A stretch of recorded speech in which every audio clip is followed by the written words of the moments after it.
ಸೌರಭ ಸಾಂಸ್ಕೃತಿಕ ಕಲಾಬಳಗ ಹಿರೇಮನ್ನಾಪುರದಿಂದ ಸಿಂಧನೂರಿನ ಕಾರುಣ್ಯ ನೆಲೆ ವೃದ್ಧಾಶ್ರಮ ಹಾಗೂ ವಯಸ್ಕರ ಬುದ್ಧಿಮಾಂದ್ಯ ಆಶ್ರಮದಲ್ಲಿ ಡಾಕ್ಟರ್ ಪಂಚಾಕ್ಷರಿ ಗವಾಯಿಗಳ 134ನೇ ಜಯಂತ್ಯೋತ್ಸವ ಕಾರ್ಯಕ್ರಮದಲ್ಲಿ ಸೌರಭ ಸಾಂಸ್ಕೃತಿಕ ಕಲಾಬಳಗ ಹಿರೇಮನ್ನಾಪುರದ ಅಧ್ಯಕ್ಷರಾದ ರೆಹಮಾನ್ ಸಾಬ್ ಕೋಳೂರು ಅವರು ಮಾತನಾಡಿದರು. ರಿಪೋರ್ಟರ್ ಭೀಮಸೇನ್ ರಾವ್ ಕುಲಕರ್ಣಿ. ಉಪಾಧ್ಯಕ್ಷರು ಸೌರಭ ಸಾಂಸ್ಕೃತಿಕ ಕಲಾಬಳಗ ಹಿರೇಮನ್ನಾಪುರ ಮತ್ತು ಜಿಎಂ ನ್ಯೂಸ್ ಕುಷ್ಟಗಿ. ಎಲ್ಲರಿಗೂ ನಮಸ್ಕಾರ.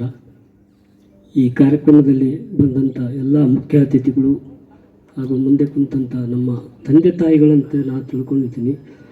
ಅವರಿಗೆ ಈ ಥರ ಕಷ್ಟಗಳು ಬರಬಾರ್ದು. ಆದರೆ ಈಗ ತಂದೆ ತಾಯಿ ಅಂದರೆ ನಮಗೆ ಚಂದ್ರಶೇಖರ್ ಸರ್ ಅಂತಲೇ ನಾವು ತಿಳ್ಕೊಂಬಿಟ್ಟಿದ್ವಿ. ಯಾಕಂದರೆ ಇಷ್ಟೊಂದು ಜನರಿಗೆ ನಾವು ಒಬ್ಬ ತಂದೆ ತಾಯಿ ಒಂದು ಮಕ್ಕಳಿಗೆ ಅವರು ತಂದೆ ತಾಯಿ ಚೆನ್ನಾಗಿ ನೋಡ್ಕೊಳಕ್ಕಾಗಲ್ಲ. ಆದರೆ ಇಷ್ಟೊಂದು ಜನರನ್ನು ಆ ರೀತಿ ತಮ್ಮ ಮಕ್ಕಳ ರೀತಿಯಲ್ಲಿ ನೋಡ್ತಾ ಇದ್ದಾರೆ ಅಂದರೆ ನನಗೆ ಬಹಳ ಇದಾಯಿತು. ನಮ್ಮ ಸಂಸ್ಥೆಯಲ್ಲಿ ನಾವು ಏನಾದರೂ ಒಂದು ಮಾಡೋಣ, ನಮ್ಮ ಕೈಯಲ್ಲಿ ಕೊಡೋದ ಹಾಲನ್ನು ಸೇವಾರ ಮಾಡೋಣ, ಅವ್ರ ಮುಂದೆ ಒಂದು ಸ್ವಲ್ಪ ನಮ್ಮ ಪ್ರದರ್ಶನ ತೋರಿಸೋಣ. ಇಷ್ಟೆಲ್ಲ ಬಂದಂಥ ಅತಿಥಿಗಳಿಗೆ ನಾನು ಮಾತಾಡೋಕೆ ಅಷ್ಟು ಅದೇನಿರಲ್ಲ. ಬಂದವರು ಎಲ್ಲರಿಗೂ ಧನ್ಯವಾದಗಳು ಸರ್.